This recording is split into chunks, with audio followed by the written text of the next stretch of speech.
Assalamualaikum warahmatullahi wabarakatuh. Selamat siang teman-teman semua. Ketemu lagi dengan saya Bagus Utomo dari komunitas peduli skizofrenia. Kali ini kita mau ngebahas tentang perilaku manipulatif dan gangguan jiwa. Artikel ini saya sarikan dari website goodtherapy.org. Tujuannya untuk membantu kita pada saat kita juga menghadapi ODGJ yang kita dampingin, atau pada waktu kita berinteraksi dengan teman-teman di komunitas. Jadi kita nggak kaget dan kita bisa bersikap dengan tepat menyikapi kondisi-kondisi seperti ini. Manipulasi dalam hal ini adalah praktek menggunakan taktik secara tidak langsung untuk mengendalikan emosi, perilaku, dan hubungan sosial. Nah, apa yang dimaksud dengan manipulasi lebih lanjutnya ya? Nah, itu sesuatu sebenarnya yang sangat umum pada manusia ketika dia melakukan manipulasi secara periodik ya. Itu sesuatu yang wajar sih sebenarnya. Contohnya ya, pada waktu kita mengatakan pada orang yang terdekat kita, pada keluarga kita, bahwa kita baik-baik saja. Tanya misalnya, Gus, lu ada apa lu? Enggak, gue baik-baik aja kok gitu. Padahal kondisi kita lagi ambyar atau lagi depresi ya kan.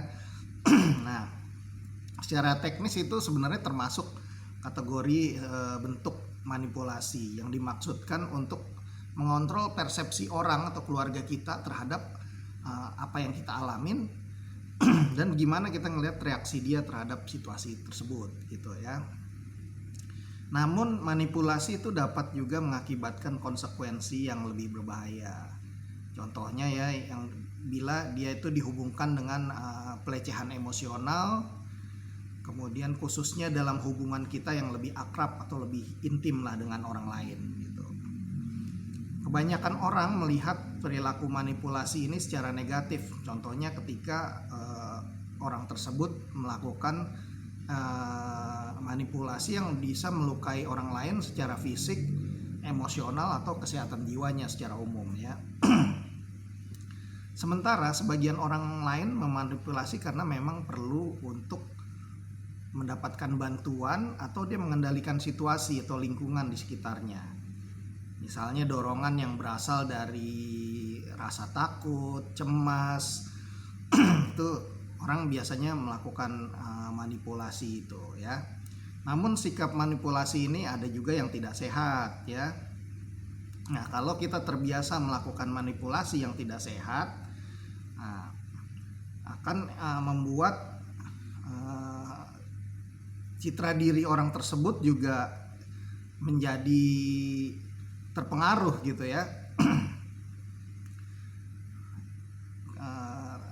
Sehingga persepsi orang terhadap diri kita juga jadi negatif. Nah, kemudian di sisi lainnya, orang yang menjadi korban manipulasi gitu, itu akan berdampak dia mengalami efek-efek yang mungkin juga bisa memicu penyakit, misalnya efek kesehatan jiwa yang ditimbulkan dari perilaku manipulatif ya. Nah, dampak masalah kesehatan jiwa pada perilaku manipulatif apa aja? Nah, bila nggak ditangani dengan baik ya, manipulasi itu bisa berakibat pada dampak kesehatan jiwa yang buruk pada orang yang jadi korban manipulasi ya. Manipulasi yang bersifat kronis dalam hubungan dekat dengan orang yang kita sayangi misalnya, dapat menjadi pertanda bahwa ada pelecehan emosional sedang terjadi gitu.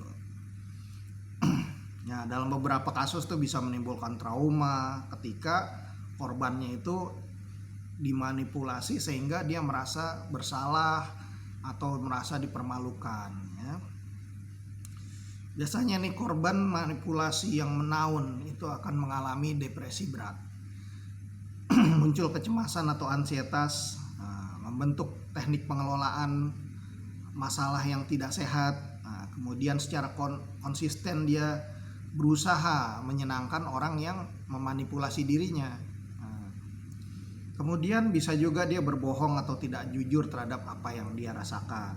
Nah, kadang juga orang tersebut menjadi cenderung mendahulukan kepentingan orang lain daripada kesejahteraan atau kebahagiaan dirinya gitu.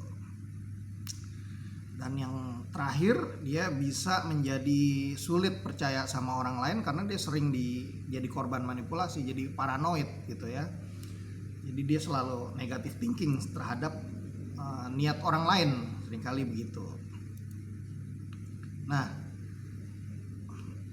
dalam sejumlah kasus nih, perilaku manipulasi itu bisa dampaknya berat banget gitu pada korban. Dia dapat kehilangan persepsi pada realitas itu.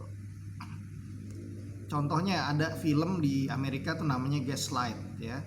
Dia nggambarin kisah seperti itu, di mana ini ada hubungan suami istri, suaminya itu selalu mau manipulasi istrinya secara halus terus menerus bertahun-tahun. Contoh kecilnya nih, misalnya suaminya tuh diam-diam mengecilkan gas dari lampu. Zaman dulu kan pakai ini ya, lampu itu dikecilin lampunya.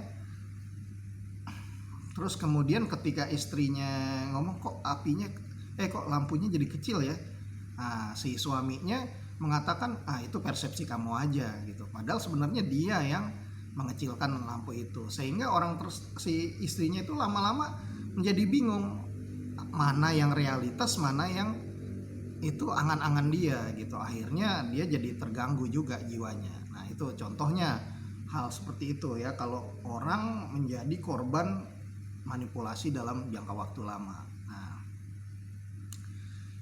manipulasi ini dalam kesehatan ya, meskipun tiap orang tuh kadang-kadang melakukan manipulasi ya kecil-kecilan lah dalam kehidupan sehari-hari. Manipulasi yang tadi yang positif atau manipulasi yang negatif kadang-kadang kita lakukan juga. Nah, namun manipulasi yang kronis ya, yang negatif itu dampak kesehatannya serius. Nah, perilaku manipulatif yang paling sering kita temuin itu terdapat pada orang yang mengalami diagnosa itu gangguan kepribadian atau personality disorder, khususnya diagnosa seperti borderline personality disorder atau BPD ya, dan narcissistic personality disorder. Nah, bagi orang yang mengalami borderline personality disorder, manipulasi itu seringkali menjadi cara untuk memenuhi kebutuhan emosional dia. Jadi itu jadi suatu kebutuhan gitu bagi dia, dan mendapatkan validasi atau pembuktian terhadap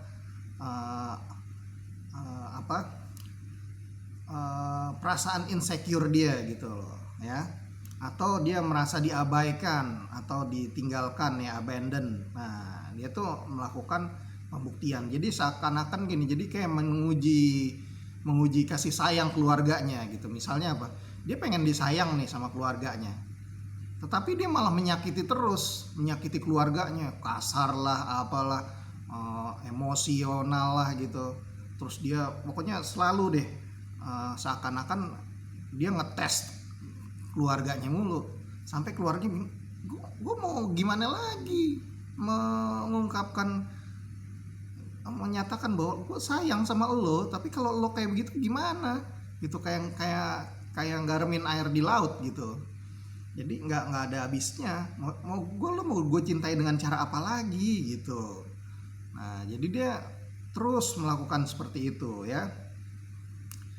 Nah,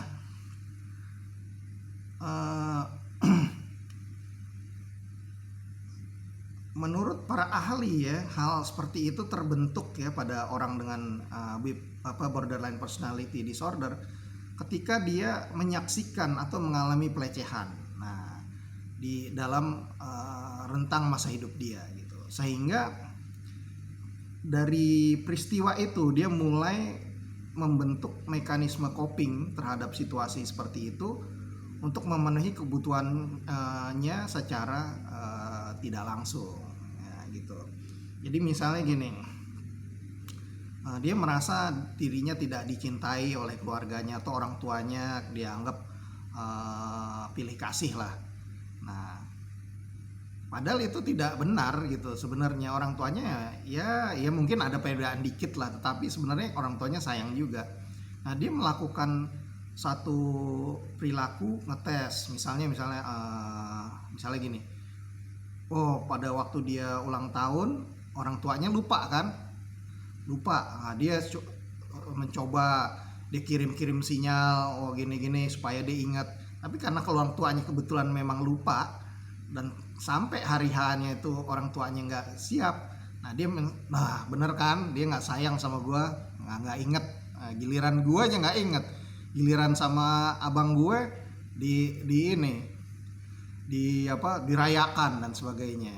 Nah, padahal sebenarnya kalau dia asertif aja mengungkapkan seperti itu ke orang tuanya, mungkin orang tuanya oh iya bener juga ya. Nah, kamu mau dibeliin apa? Gitu kan orang tuanya. Tetapi dia enggak, dan kemudian ketika itu dia merasa bahwa wah ini mengafirmasi bener nih keyakinan saya bahwa saya nggak disayang nih orang tua saya nih. Akhirnya dia ulangin lagi dengan hal-hal lain gitu. Wah, sampai orang tuanya bingung ini. Aduh, nih anak kok jadi kayak gini nih. Gitu ya. Kurang lebihnya sih kayak begitu, contoh sederhananya gitu.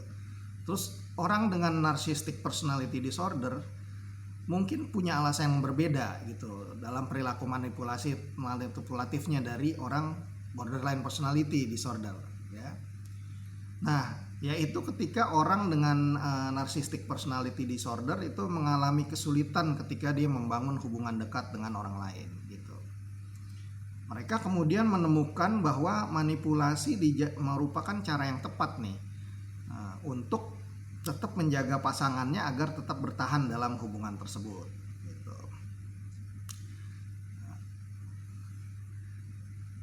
Nah, karakteristik manipulasinya yang dilakukan oleh orang narsistik itu contohnya dia mempermalukan pasangannya, terus menyalahkan, dia salahin, terus kemudian dia habis sudah disalah-salahin nanti dia jadi victim, iya memang gue yang salah gini-gini.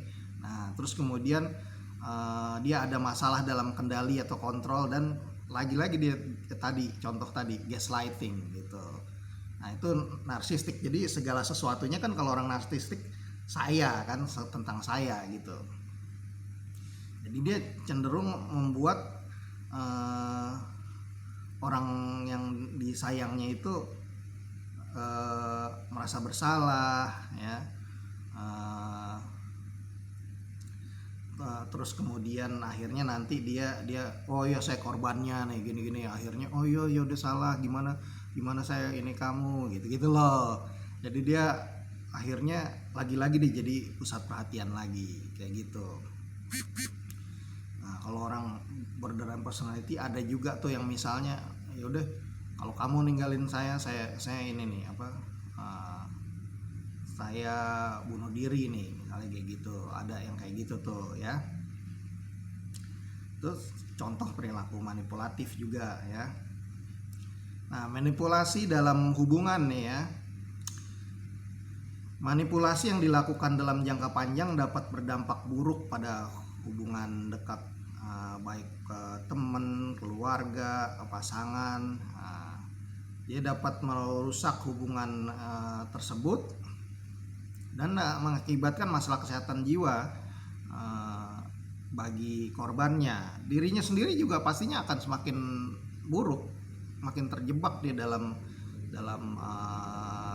masalah kesehatan jiwa yang dia alamin. Misalnya tadi borderline nggak sembuh karena dia merasa itu efektif. Pasangannya juga menjadi ikut terdampak kan, jadi masalah kesehatan jiwa juga. Yaudah jadi lingkaran setan di situ ya.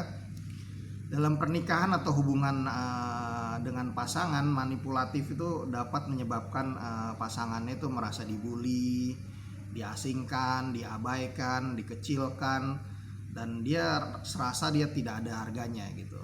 Harga dirinya jadi jatuh. Contohnya itu banyak lah dalam misalnya orang-orang yang KDRT gitu kan. Ya habis di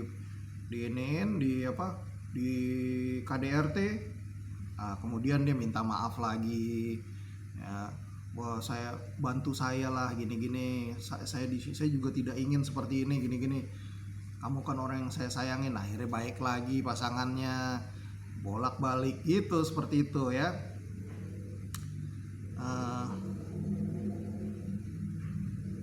Bahkan ya, contohnya nih, pada hubungan yang sehat aja, kalau pasangan tuh secara tidak sengaja memanipulasi pasangannya karena ingin menghindari konflik, atau bahkan untuk membuat pasangannya merasa tidak terbebani atas suatu masalah ya, itu bisa berdampak negatif pada pasangannya gitu. Nah, jadi kalau gue nggak dilibatin nih dalam menyelesaikan masalah ini, kita pasangan, kita terbuka satu sama lain. Nah, tuh banyak lah kayak gitu contohnya ya. Bahkan orang bisa sangat sadar dia dimanipulasi oleh pasangannya, tapi dia memilih untuk mengabaikan perasaannya itu. Nah, dia perasaannya nggak nyaman, itu diremehin gitu. Kemudian manipulasi dalam hubungan yang lebih intim ya dengan pasangan misalnya bisa berupa berbagai bentuk nih, misalnya ya melebih-lebihkan, terus kemudian membuat perasaan bersalah, terus kemudian menyimpan rahasia dari pasangannya, terus juga perilaku pasif agresif. Jadi ya kayak inilah, dia yang salah tapi dia ini dia lempar ke orang lain gitu loh, ibaratnya seperti itu. Nah, orang tua nih yang memanipulasi anaknya seringkali membuat anaknya jadi merasa bersalah. Nah, dirundung kecemasan, selalu cemas selalu, terus ada masalah pola makan pada anak, dan juga masalah-masalah kesehatan lainnya gitu ya. Ada satu penelitian mengungkapkan bahwa orang tua yang secara teratur menggunakan taktik manipulasi pada anak-anaknya akan meningkatkan kemungkinan anaknya juga akan menggunakan teknik manipulasi yang sama gitu ya. Ciri-ciri manipulasi nih dalam hubungan orang tua dan anak ya. Contohnya, membuat anak merasa bersalah. Misalnya, wah saya nggak dapat nilai sekian, saya merasa bersalah gitu. Atau bahkan dalam pembinaan keagamaan tuh sering nih, kamu main melulu, padahal orang tua kamu bekerja keras gini-gini, kamu mendosa. Nah itu udah nggak boleh, itu sikap manipulatif gitu terhadap anak ya. Jadi anaknya jadi merasa bersalah pada orang tua dan sebagainya. Nah terus kurang akuntabilitas dari orang tua, karena orang tua merasa paling benar gitu. Jadi kayak di hubungan orang tua sama anak jadi kayak dipelonco, kayak perpeloncoan gitu. Kalau orang tua salah, kembali peraturan pertama, orang tua nggak pernah salah gitu ya. Nah, jadi akuntabilitasnya kurang gitu. Terus kemudian mengecilkan pencapaian seorang anak. Jadi kayak nggak pernah puas. Anaknya udah berusaha yang terbaik, dia dapat peringkat ketiga, harusnya kamu peringkat pertama. Nah, pernah kan ada video viral di internet, ibu-ibu yang marahin anaknya sampai emosi banget. Nah, ibunya nggak merasa bersalah lagi, udah di viral dan kemudian ini samperin polisi dan aparat setempat, dia merasa nggak bersalah, malah dia membela diri di media sosial. Dia cuma ngaku bersalah di mulut doang. Nah itu mengecilkan pencapaian anak, membuat anak merasa bersalah, bahkan kayak diteror begitu. Nah itu nanti dia nyesel dia. Nah kemudian dia juga ingin terlibat dalam semua aspek kehidupan anaknya. Ini jadi micromanagement gitu. Anak nggak diberi kepercayaan, semuanya dia yang dikte, sampai hal-hal yang kecil pun dia yang dikte. Kalau seperti itu nanti anaknya jadi nggak memiliki kemandirian, dia nggak percaya diri, mau memutuskan sesuatu nanya sama ortunya dan sebagainya. Akhirnya rugi sendiri kalau suatu saat nanti dia mengalami masalah kesehatan jiwa ya. Itu tuh potensi kalau orang tuanya seperti ini. Nih ada juga nih orang tua ya, saya pernah ini tuh di forum-forum, wah anak saya nih, dia bapak ibunya dosen S3 di sebuah universitas terkenal di Jogja. Wah anak saya ini, wah nilainya sekian sekian sekian, kalau setiap hari nggak pernah saya bolehin main, paling sekian, waktunya harus belajar gini-gini. Wah buktinya anak saya ranking ke 1 yang sekian, yang ini apa masuk universitas di sini. Aduh, saya bilang ini orang tua apa ya, peternak ayam petelur gitu. Kalau nggak betelur dikasih ini apa stimulan, dipush semua terus, nah, gitu. Kalau nggak betelur dibuang nih jadi ayam akir, kan nggak begitu gitu loh, nggak boleh begitu. Yang kasih sayangnya di mana kalau seperti itu? Memang tujuannya supaya anak nanti sukses, tapi kan nggak selalu kayak matematika begitu namanya anak gitu kan. Nah, walaupun saya belum punya anak, tetapi ya ngelihatnya seperti itu, kita pasti tahu lah bahwa itu tidak nyaman diperlakukan seperti itu sebagai anak ya. Nah, orang juga dapat dimanipulasi bila dia menjadi bagian dari suatu persahabatan yang toksik. Nah ya, dalam persahabatan yang manipulatif nih, seseorang dapat memanfaatkan orang lainnya untuk memenuhi kepuasan kebutuhannya sendiri, dengan dia memanfaatin sahabatnya gitu. Seorang teman yang manipulatif biasanya menggunakan rasa bersalah, pemaksaan untuk mendapatkan bantuan, misalnya meminjam uang ya. Terus kemudian dia sering minta bantuan, ketika dia temannya minta bantuan dia selalu banyak alasan. Itu udah satu hubungan yang toksik, dan salah satunya pelakunya itu melakukan tindakan manipulatif. Nah sebaiknya dihindarin tuh ya. Nih contoh perilaku manipulatifnya. Nah, kadang ya orang manipulasi orang lain bisa secara sadar atau tidak sadar ya. Dia tahu itu salah, atau ada yang dia tahu salah tetap dilakukan juga ya. Tapi bagian lain juga nih, ada yang benar-benar dia memang manipulatif, apalagi mereka yang gangguan kepribadian nih, dia merasa itu cara yang benar untuk bergaul gitu atau berinteraksi dengan orang lain. Tanda-tandanya perilaku manipulatif. Nah, 1, ada perilaku pasif agresif. Nanti kapan-kapan kita jelasin nih, ini termasuk defense mechanism seseorang. Kemudian ada ancaman terselubung. Nah, itu ya. Kalau enggak ini nggak usah berteman sama kita. Nah, itu udah ancaman ya. Nah, kalau nggak minjemin duit, nah, gitu. Terus tidak jujur. Nah, kalau kita jujur pasti ada tindakan manipulatif. Menyandra atau menahan informasi, ya, menyembunyikan informasi, menghalangi seseorang dari orang yang dicintainya, itu udah ada perilaku manipulatif. Gaslighting ya, atau pelecehan secara verbal. Nah, terus menggunakan seks untuk mencapai tujuan, itu salah satu juga tindakan manipulatif. Bahkan ini di dalam sejarah ini bisa powerful nih.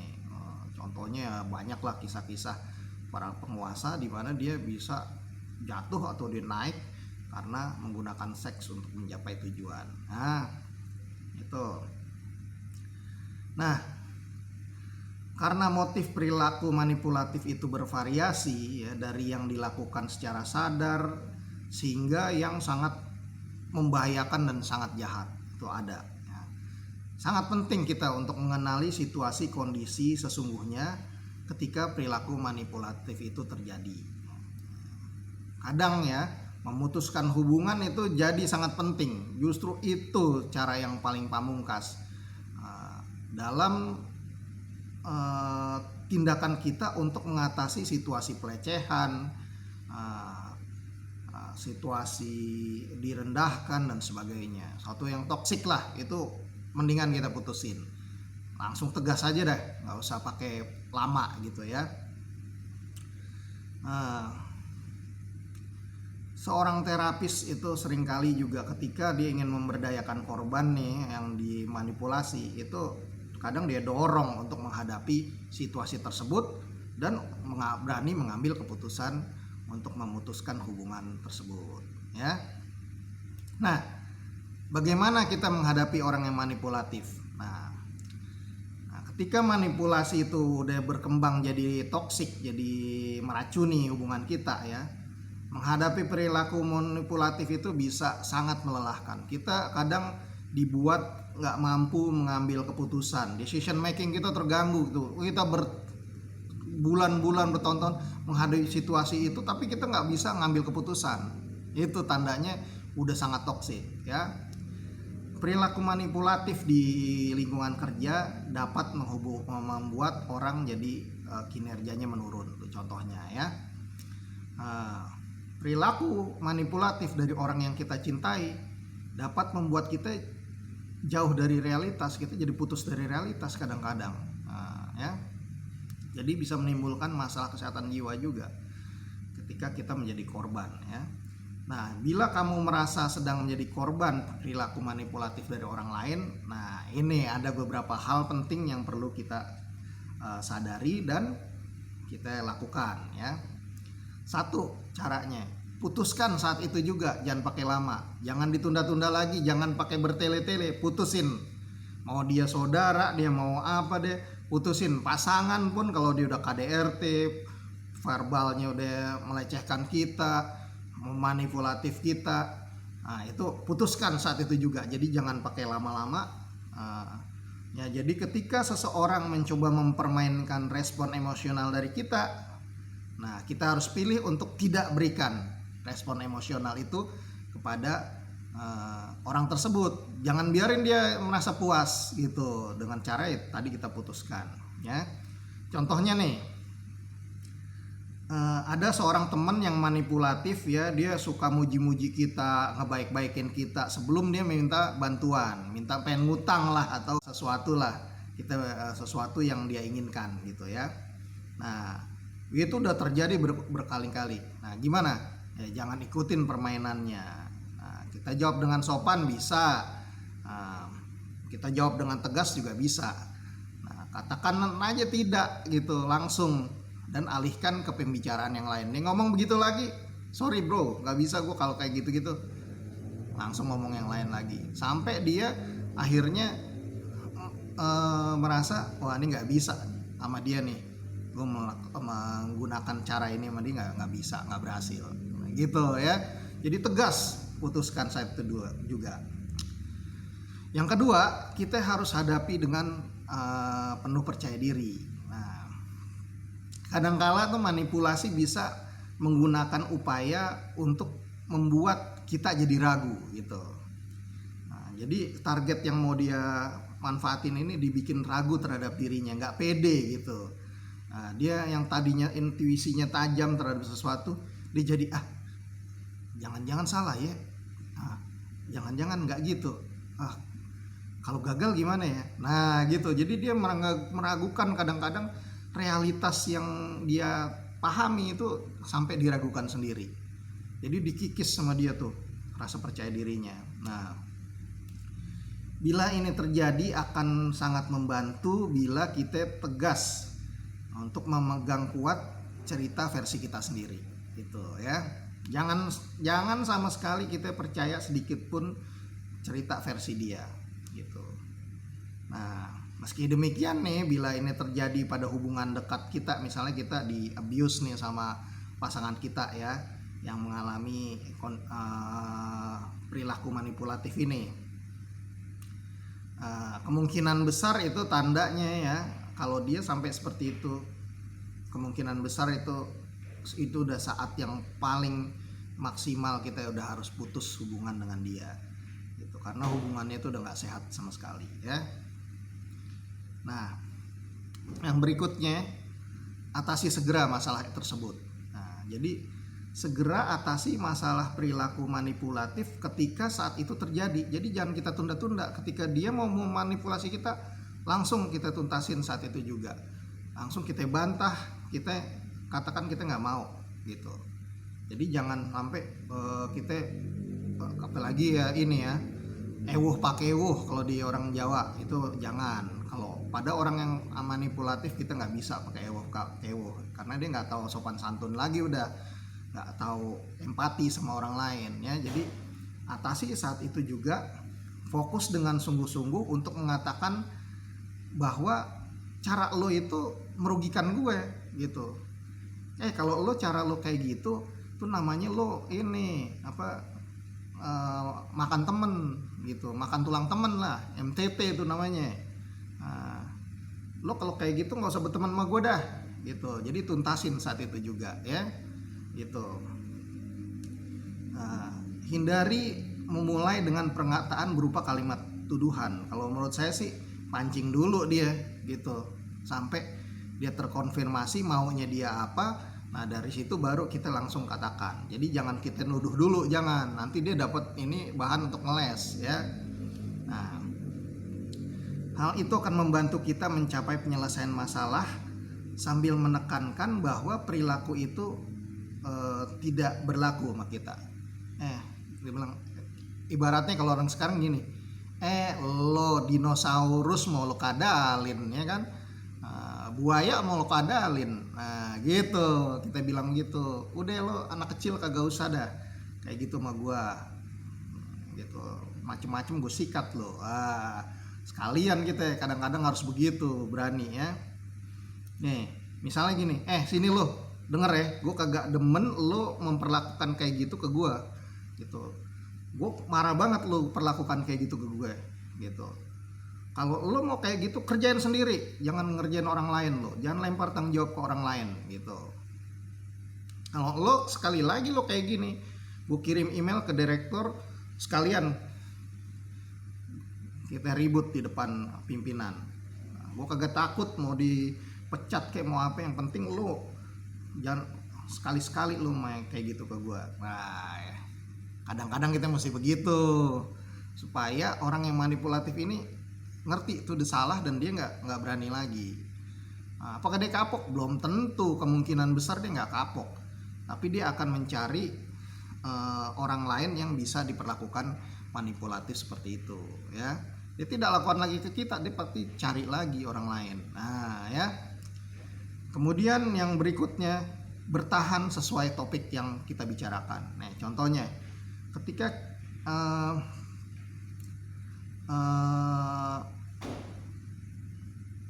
orang menunjukkan perilaku manipulatif yang membuat kita tidak nyaman, orang itu kemudian berusaha mengecilkan atau mengaburkan situasi, dia keruhkan suasana, dia hubungkan isu-isu lain ke sini gitu. Jadi dia melebar gitu omongannya gitu. Itu kita jangan ikutin aturan mainnya dia. Tegas pada poin utama. Udah deh, nggak usah ngelebar kemana-mana. Balik lagi ke topik yang udah kita iniin. Kan permasalahan seperti ini, ngapain lo bawa-bawa yang lain-lain? Udah ini aja. Gitu jadinya. Jadi kita terus dibawa melenceng, balikin lagi gitu ya. Jadi fokus pada topik yang dibicarakan. Itu trik-triknya. Jadi saya ulang lagi, putuskan saat itu juga, hadapi dengan penuh percaya diri, atasi segera masalah saat itu juga, dan bertahan sesuai topik yang kita bicarakan gitu ya. Nah, yang terakhir nih, mengatasi masalah manipulasi dengan terapi. Nah, alangkah baiknya ya, orang yang sering menganggap bahwa cara-cara manipulatif itu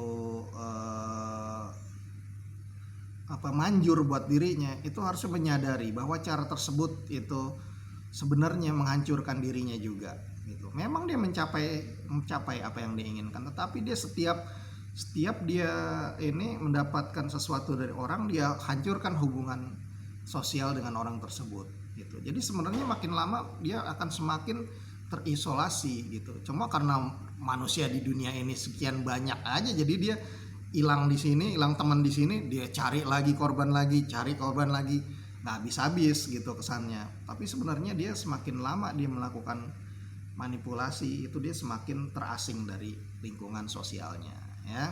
Nah, penanganan dan terapi untuk perilaku manipulatif itu sangat tergantung pada isu yang mendasari perilaku tersebut ya. Bila misalnya nih perilaku disebabkan oleh masalah kesehatan jiwa tadi, borderline personality disorder, narcissistic personality disorder. Nah, terapi perseorangan orang per orang dengan profesional kesehatan jiwa, dengan psikolog, psikiater itu harus intensif ya.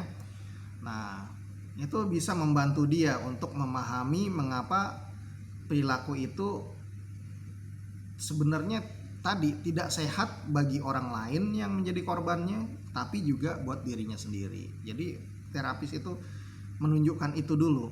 Nah, kemudian nanti konselornya itu bisa melatih orang yang melakukan perilaku manipulatif untuk mempelajari keahlian baru ya, yang dapat membantu dalam berinteraksi secara sosial dengan orang lain ya, yang lebih sehat caranya. Jadi dia ditunjukin waktu kita berinteraksi ini bukan ini doang yang manjur, ada cara lain yang lebih manjur dan lebih baik bagi orang yang berinteraksi dengan kita maupun untuk kita sendiri. Cara ini sebenarnya buruk ini gitu, ini cara terburuk dalam kita berinteraksi dengan orang lain. Nah, itu keahliannya konselor. Kalau saya sih nggak mampu ya, tapi hanya trik-trik singkat aja tadi ya.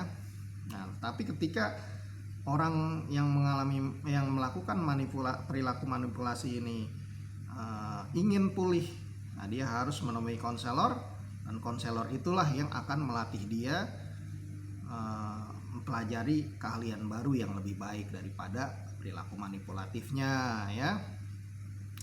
Jadi cara baru ini itu bisa membuat dia mampu tetap menghargai batasan-batasan masing-masing, batasan dirinya, batasan orang lain gitu, dan mencari sebab perasaan tidak nyaman atau insecure di dalam dirinya yang menjadi dasar dari perilaku manipulatif tersebut.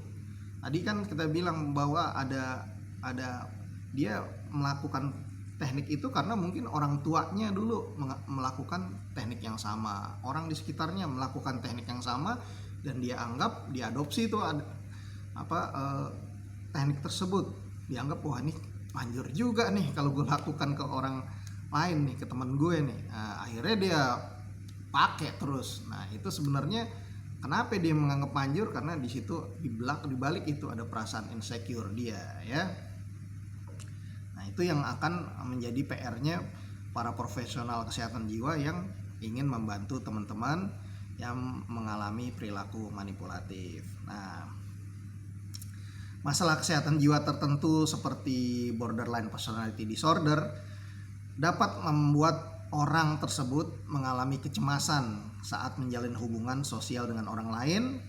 Nah, akhirnya karena cemasnya itu dia balik lagi melakukan tindakan manipulatif supaya aman, karena dianggap menurut dia itu cara yang paling efektif gitu. Padahal sebenarnya ada cara lain gitu. Tadi misalnya dia sama keluarganya, karena kan keluarganya, aduh Mas Bagus, saya gimana caranya ya, saya yang sama dia, tapi kalau dia ngetes kita melulu, kita diuji mulu, kita benar-benar sayang nggak sih sama dia, ya kita lama-lama capek juga. Nah, itu ya, sebenarnya caranya dia itu kurang efektif, tapi masih diulang-ulang sama dia.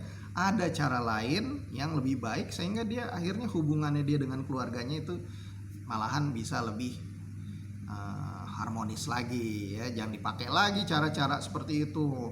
Dia uji, oh ternyata bener orang tua saya nggak sayang sama saya, Mas Bagus. Ya nggak gitu. Gitu, memang mungkin ada beda-beda dikit lah sama saudara-saudara yang lain, tetapi sebenarnya sayang juga. Nah, itu membantu dia bisa melihat sisi lain itu suatu pekerjaan yang kadang tidak mudah ya. Jadi ketika orang dengan borderline personality berhubungan dengan orang lain, dia cemas dan akhirnya dia ambil cara manipulatif itu supaya merasa paling aman, karena dia selama pengalaman hidupnya itu dianggap paling efektif gitu. Nah, dalam kasus seperti ini baiknya itu kita nggak berusaha cari sendiri solusi, kita sebaiknya minta bantuan pada profesional kesehatan jiwa, khususnya teman-teman para psikolog klinis atau psikiater untuk bisa mengatasi masalah kesehatan jiwa yang dia alamin gitu ya. Nah, melalui konsultasi tersebut kita harapkan akan dicari cara yang paling efektif untuk membantu meredakan rasa cemas ini pada saat kita menjalin hubungan, dan akhirnya kita bisa merasa tetap nyaman menjalin hubungan.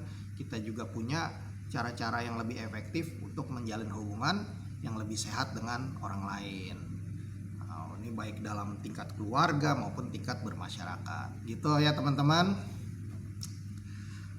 Mungkin itu aja yang bisa saya sampaikan kali ini. Tapi kalau dari pengalaman saya nih di komunitas ada aja nih perilaku seperti ini ya. Jadi teman-teman jangan kaget. Kita harus bantu dia untuk bisa keluar dari situasi tersebut. Misalnya ada teman-teman yang suka minjem duit lewat inbox, ngaku susah lah ini, atau dia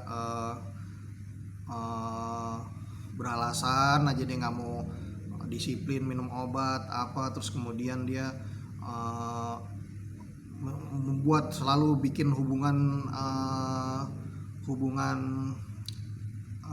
mencari pasangan yang selalu nggak tepat dan sebagainya. Nah itu sebaiknya memang harus kita sarankan tetap ke profesional kesehatan jiwa. Kita juga sebagai lingkungan komunitas kita tetap kasih support ke dia sebisa mungkin, tapi kalau memang nggak bisa ya kita hindari aja lah gitu. Tapi kita tetap bantu diarahkan ke layanan kesehatan jiwa ya. Terima kasih teman-teman, segitu aja edukasi dari saya, semoga berguna. Mau kritik dan saran atau misalnya mau komentar boleh di kolom komentar. Semoga informasi ini berguna. Jangan lupa klik tombol subscribe dan loncengnya supaya terupdate kalau ada video-video yang baru. Terima kasih atas perhatian teman-teman. Wassalamualaikum warahmatullahi wabarakatuh. Salam sehat jiwa.